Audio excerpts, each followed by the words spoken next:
से भी करता था। तो हमारे गुरुजी से मैं बोलता था कैसे पढ़ते हो, वो पूछते थे, तो मैं कहता सुबह उठ के नहा धो करके बढ़िया जो है तिलक विलक लगा के धोती वोती पहन के साफ सुथरे बन के तब भागवत जी पढ़ते हैं। बोले ऐसे तुम भागवत कभी याद नहीं कर पाओगे।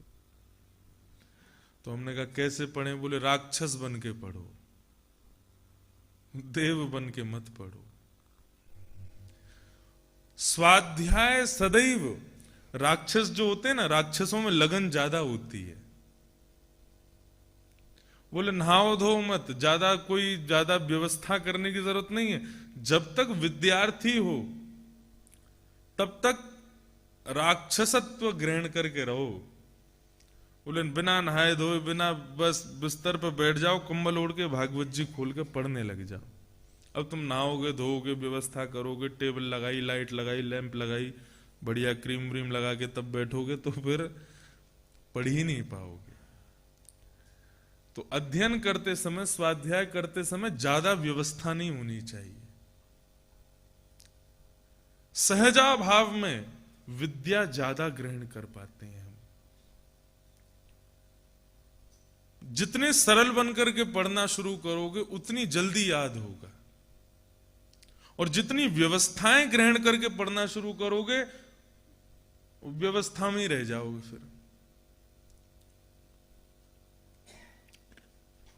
इसलिए मानव को ज्यादा अपने जीवन में नियम नहीं लाने चाहिए, 1 या 2 नियम ही होने चाहिए।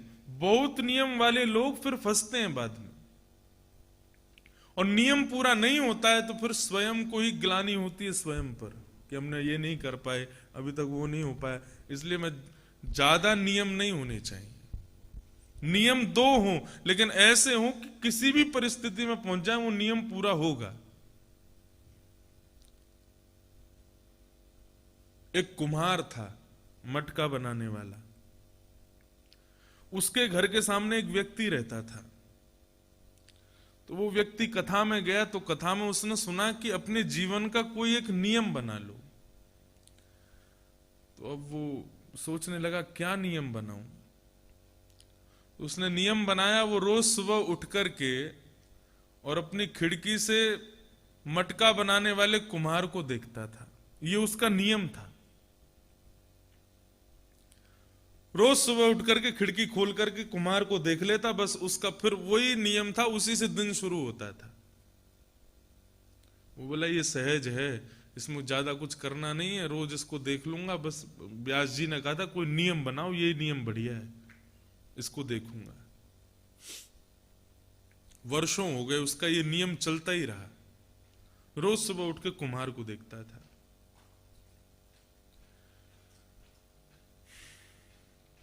एक दिन प्रातःकाल उठते ही जैसे उसने खिड़की खोली तो सामने कुम्हार उसको दिखाई नहीं दिया।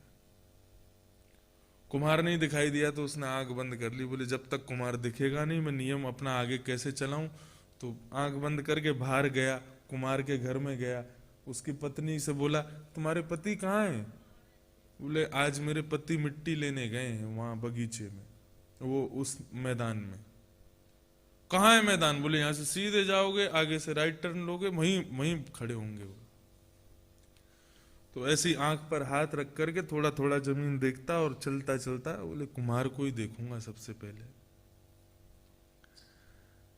वहां पहुंचा, उसने देखा तो वो दिख गया। अब वहां कुम्हार खुदाई कर रहा था, खोदते खोदते उसको 4 सोने के कलश मिल गए। अब जैसे उसको सोने के कलश मिले तो वो चारों तरफ देखो कोई देख ना ले मुझको, तो वो उनको व्यवस्थित कर रहा था। इतने में ही वो पहुंच गया। उसने देख लिया देख लिया देख लिया देख लिया, मैंने देख लिया, अब मेरा नियम पूरा हो गया। उसको लगा कुमार को कि इसने मेरे कलश देख लिए। उसने कहा आजा आजा, 2 तेरे 2 मेरे।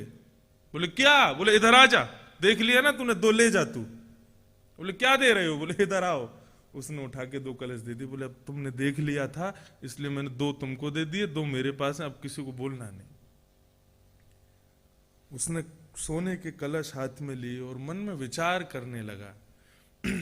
एक तुच्छ 5 भौतिक शरीर वाले इस साधारण से कुमार को रोज देखा मैंने, और आज उसका परिणाम यह हुआ कि ये सोने के कलश मुझको मिले।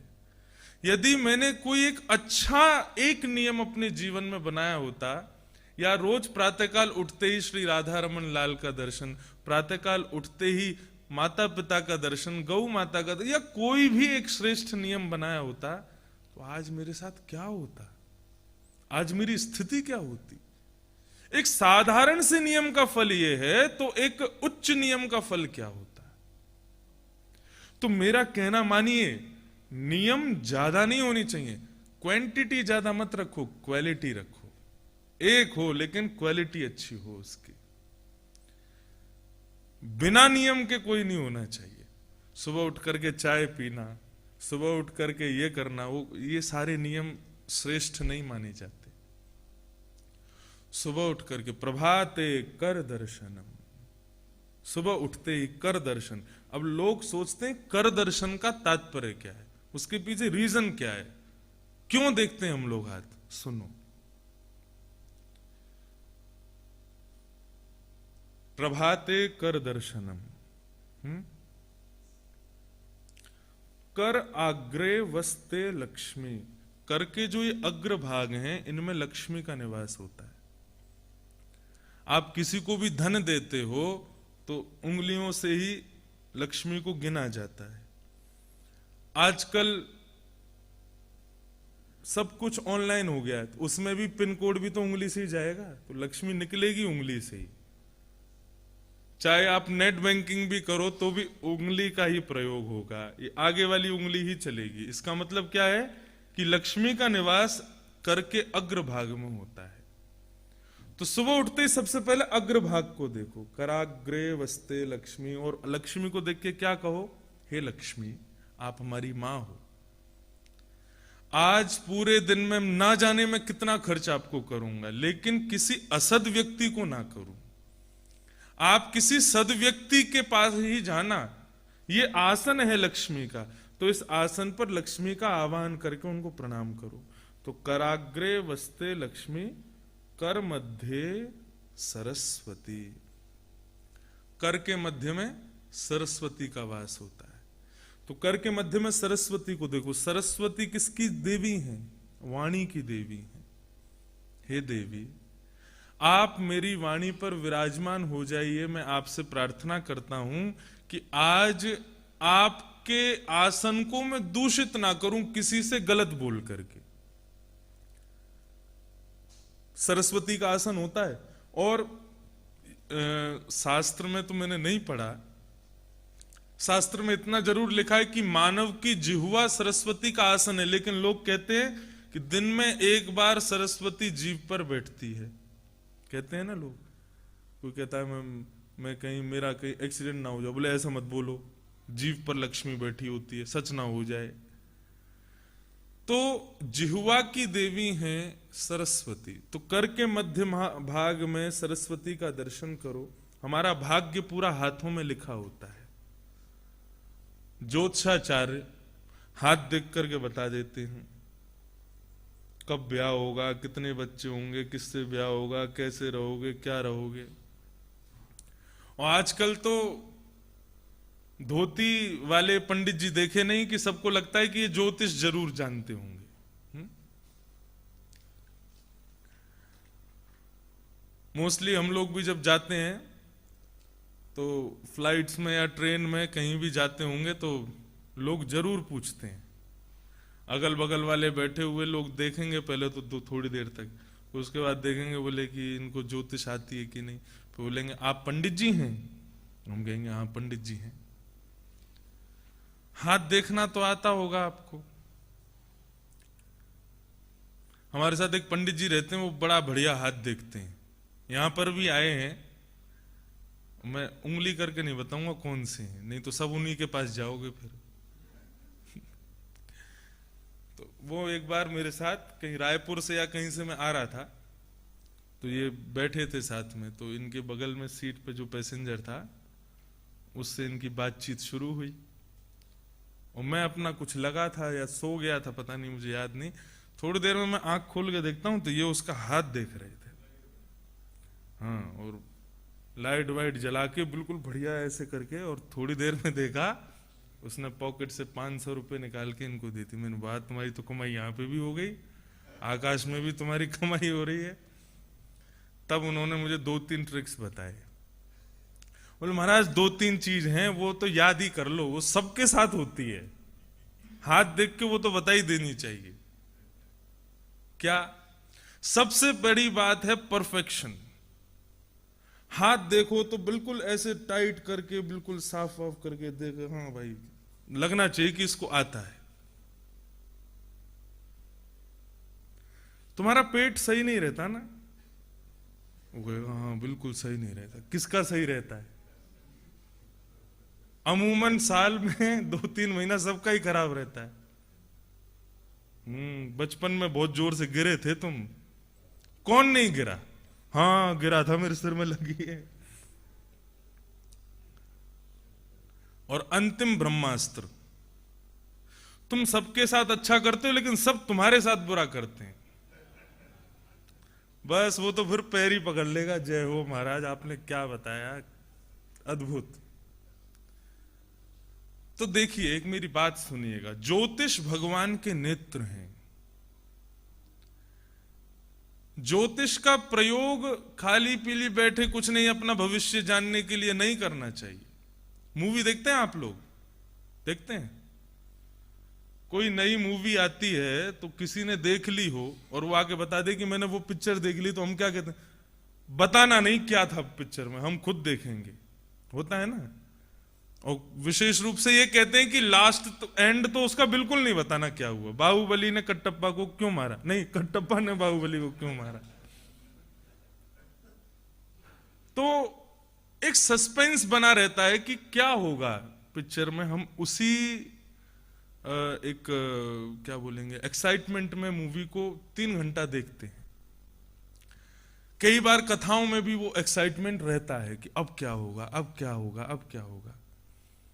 ऐसे ही लाइफ भी एक मूवी की जैसी है, वो एक्साइटमेंट है कि तो एक एक्साइटमेंट लाइफ की बनी रहे, उसके लिए ज्योतिष का प्रयोग नहीं है कि आप उसको पूछो कि अब क्या होगा।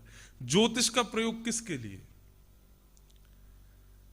मुहूर्तों के लिए, विवाह आदि संबंधों के लिए, किसी का जन्म हुआ उसके नामकरण आदि, और उस सब के लिए ये ज्योतिष का प्रयोग किया जाता है। या किसी के जीवन में बहुत ज्यादा समस्याएं हों, ऐसे व्यक्ति को ज्योतिष का सहारा थोड़ा बहुत लेना चाहिए। लेकिन बस कुछ नहीं, खाली बैठे तो बस पूछ ही लें कि अब क्या होगा, वो नहीं होना चाहिए। वो भगवान के नेत्र हैं, उनका उतना ही सम्मान करो। तो